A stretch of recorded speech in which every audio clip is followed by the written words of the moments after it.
Heartbeat Film House YouTube නාලිකාවට ඔබව සාදරයෙන් පිළිගන්නවා. අද අපි කතා කරන්න යන්නේ හරිම සංකීර්ණ ඒ වගේම හිත කම්පා කරන කතාවක් ගැන.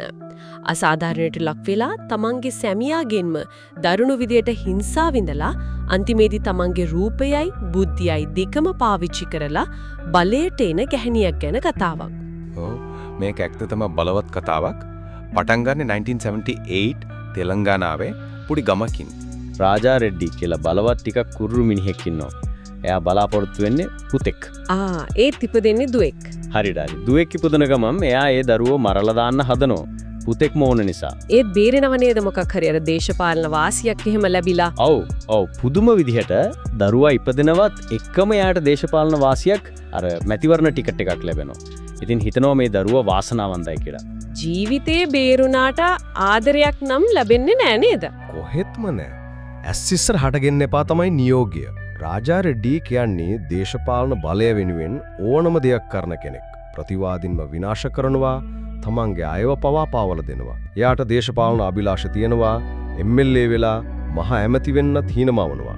ඉතින් මේ භාර්ගවී කියන දුව එයා හැදෙන්නේ තාත්තගේ ආදරයක් නැතුව.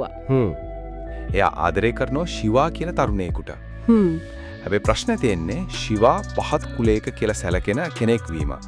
භාර්ගවිගේ තාත්තා රාජා රෙඩ්ඩි එයා ගමේ ලොකු බලයක් තියෙන කෙනෙක්. දේශපාලන සම්බන්ධතා එම තියෙනවා. කුලමාන්‍යත් තදින් අල්ලගෙන ඉන්නවා.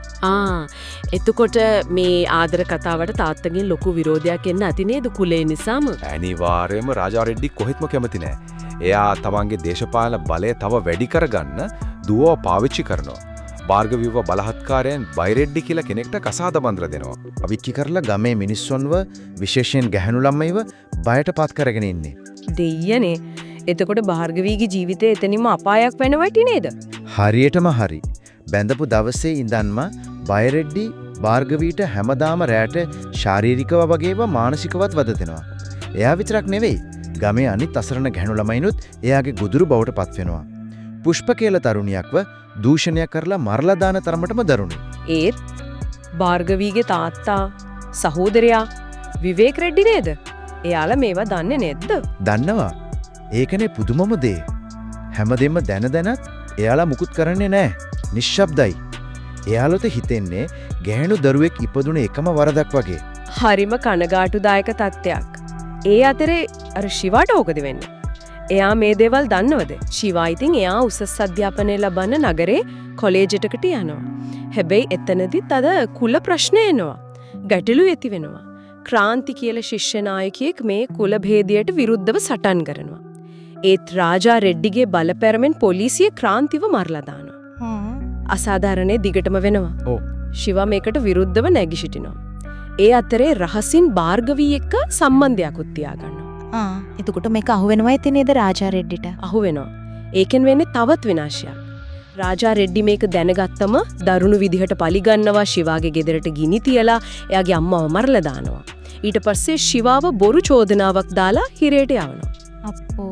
එතකොට භාර්ගවී සම්පූර්ණයෙන්ම අසරණ වෙනවා. එයාට අන්තිමට අර බයිරෙඩ්ඩිව කසාද බඳින්නම සිද්ධ වෙනවා. ඉතින් අවුරුදු ගාණක් කොහොම ගෙවිලා යනවා. අවුරුදු ගාණකට පස්සේ ශිවා එළියට එනවා නේද? හිරෙන් නිදහස් වෙලා. ඔව්. ශිවා හිරෙන් එළියට එනකොට භාර්ගවී ඉන්නේ හිත ඇතුලෙන් ගොඩක් වෙනස් වෙලා. අර බයිරෙඩ්ඩිගෙන් විඳපු වද වේදනා ඒ ඔක්කොම ඈව දරුණු පලිගැනීමකට ලෑස්ති කරවලා තියෙනවා. ඇය බයිරෙඩ්ඩිගේව සේවකයෙක් එක්ක එකතු වෙලා බයිරෙඩ්ඩිව මරන්න සැලසුමක් හදනවා.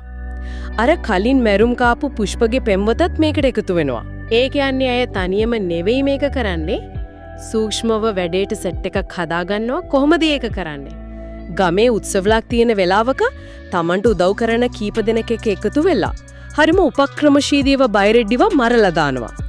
ඒක පිටතට පේන අනුතුරක් වගේ. මේකත් එක්කම වගේ භාර්ගවීගේ මල්ලි විවේක් රෙඩ්ඩි දේශපාලනයට එනවා. එයා තාත්තාවත් පැත්තකට දාලා බලය අල්ලගන්න තමයි හදන්නේ. එතකොට භාර්ගවී සැමියාගේ මරණයෙන් පස්සේ එයා මොකද කරන්නේ? මෙතන තමයි කතාවේ අනිත් පැත්ත දිග හැරෙන්නේ. භාර්ගවී දේශපාලනයට එනවා.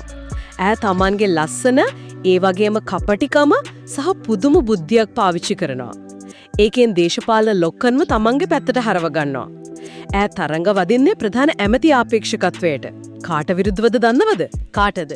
තමන්ගේම සහෝදරයා විවේක් රෙඩ්ඩිටයි. හිරෙන් එරි දේශපාලනයට බැහැපු ශිවාටයි. එකනි හතුරොත් එක්ක වගේම Tamanගේ ආදරය කරපු කෙනා එක්කත් සටන් කරන්න වෙනවා. එයා කොහොමද මිනිස්සුන්ව දිනාගන්නේ?